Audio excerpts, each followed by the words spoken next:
Yo. Well, I'm recording this on a Friday, but this should drop on Father's Day. So happy Father's Day! Happy Father's Day to all the good dads out there. This will be titled "Some of the Best Fathers in Anime," but it won't be of all anime because it's only gonna be the anime that I've watched personally. I don't know what your relationship is like with your dad or what your relationship is like with your kid if you're that old watching me. But my relationship with my dad is kind of on and off. He's horrible at communication. He's a solid dad. He's a good dad, but you know, he could be better. There's a lot of things he could be better at. But I hope y'all having a good Father's Day. Hope y'all having a good day. If you ain't got no father in your life, yeah, that's unfortunate. I hope you have some type of father figure in your life, whether it's your uncle, your big brother, you know, just to lead you, just to watch that. Just thank them and thank you for watching this video. Let's get to it. The first dad we're talking about today is Minato. Look, say what you want about how the Nine Tails got out and all that, but Minato is a fucking dog when it comes to being a dad. I felt so bad looking at how he ended up dying because him and Kushina sacrificed themselves for Naruto, and then Minato came back. Not the Great Ninja Warrior yet, but when he came there and saved him, Hiruzen was a terrible granddad, but he saved his son from going all Nine Tails ballistic and all that. Just in case something like that happened, he's a great father, bro. You know he wanted to raise that boy. I felt so bad. Minato was such a good dude. And the way he went out was like a real good dad, bro. He sacrificed everything for his baby. I loved it. And in the Great Ninja War, don't get me started. That guy's chatting, talking. And then that scene where Naruto was crying almost made me cry. It was so sad because it was his birthday.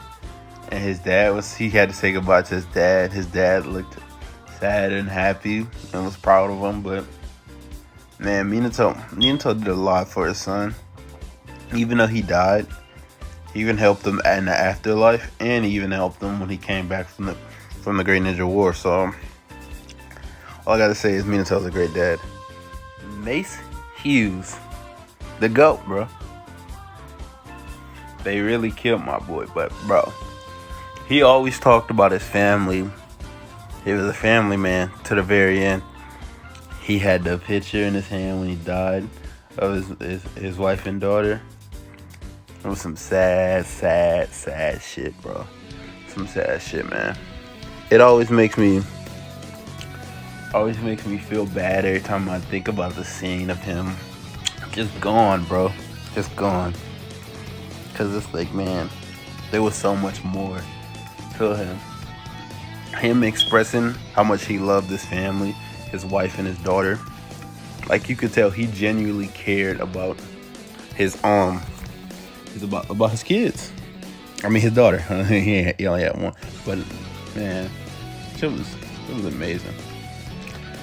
Like, it was inspirational seeing him like this. You know, he was that man. It made me sad though. I'm just thinking about it. Like, man, they really did kill him because he was one of my favorite characters. Great dad. You can call this one controversial if you want to, but I am putting All Might as a dad. All Might is a great father.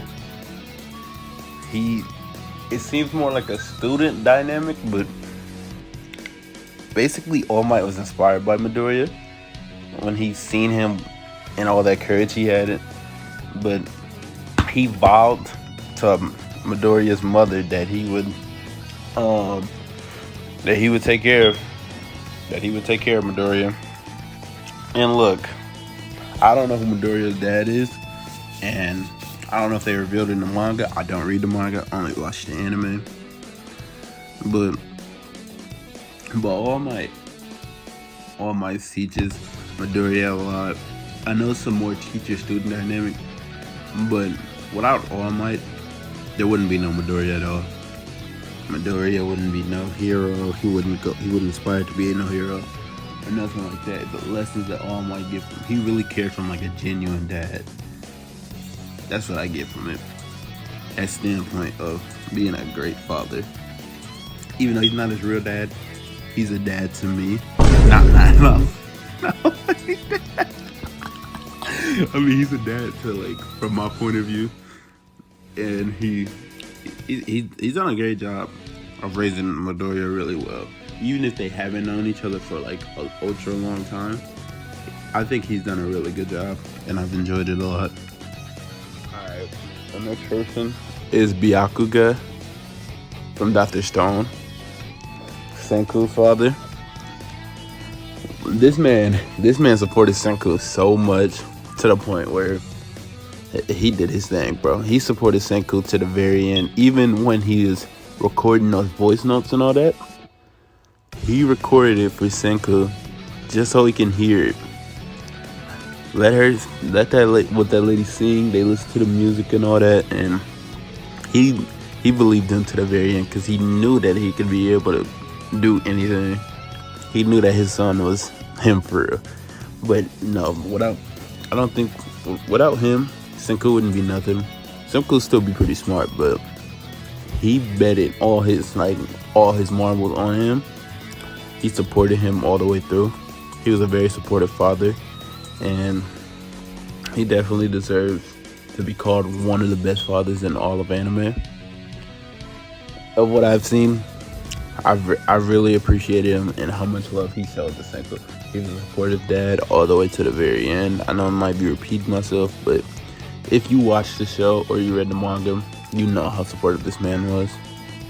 He really did that all the way. Like, all the way. Even when nobody was, like, really left. That man was an astronaut. But he was an astronaut. But even when nobody was left and there was only a couple of them left, he made recordings for Senku and everything. That was so good. Alright, another person I want to add to this list is definitely Shikamaru's dad, Shukaku Nara. Remember when Asuma died? And he said he was so frustrated while playing that game. I always think of what Mark from RDC said. He said, go ahead and let it all out.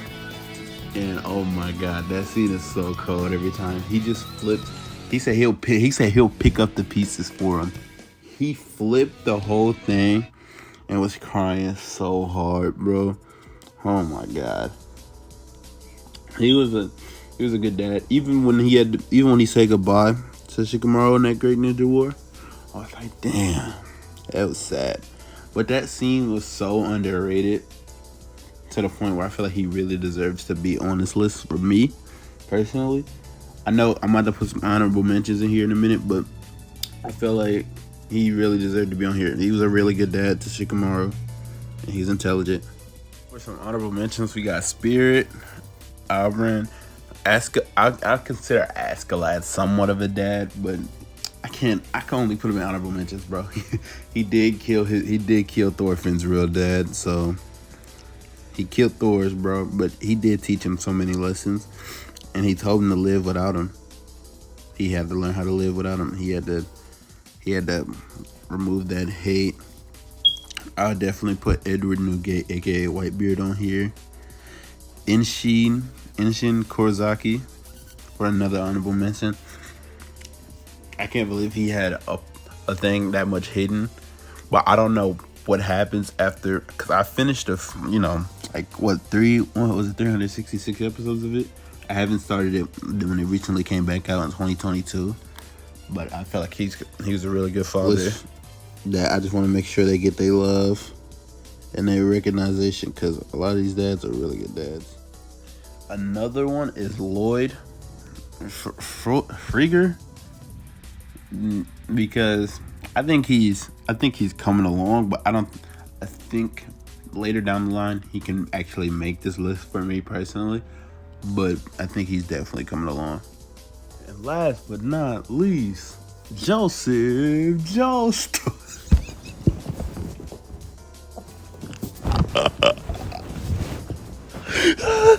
All right. I couldn't keep a straight face. I'm gonna keep that in, but oh my god, Joseph Joestar.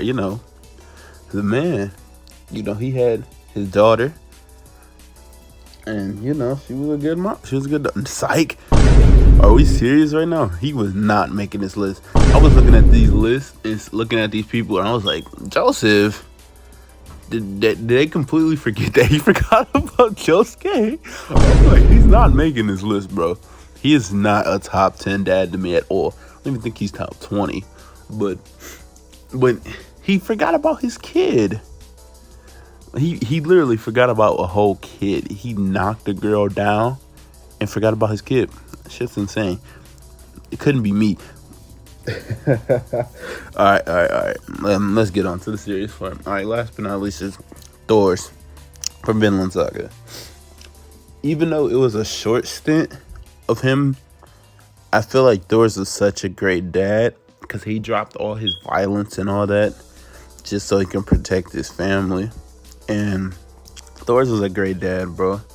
Even though he got sniped in the first couple episodes, his like stuff still holds true to Thorfinn to this day, where Thorfinn is now going to be or going to become like his dad, and hopefully be better than his dad, because Thor seems like the type of dad where he wanted Thorfinn to be better than him. If Thor was still alive in that story, that would have never happened to Thorfinn. Unfortunately, violence got to him, and it's looking like it's changing his ways. I'm just thinking of it in the manga more per se, because I know in the anime he hasn't did what he done yet, but Thorfinn's always looks back at what Thor was saying and realizes he was right the whole time, but he was just so young and he got consumed by violence. He didn't understand it. But other than that, he was a great dad, bro. And shout out to Thor. And other than that, thank you for watching this video. Happy Father's Day to all the good fathers out there. And if you're not a good dad, fuck you.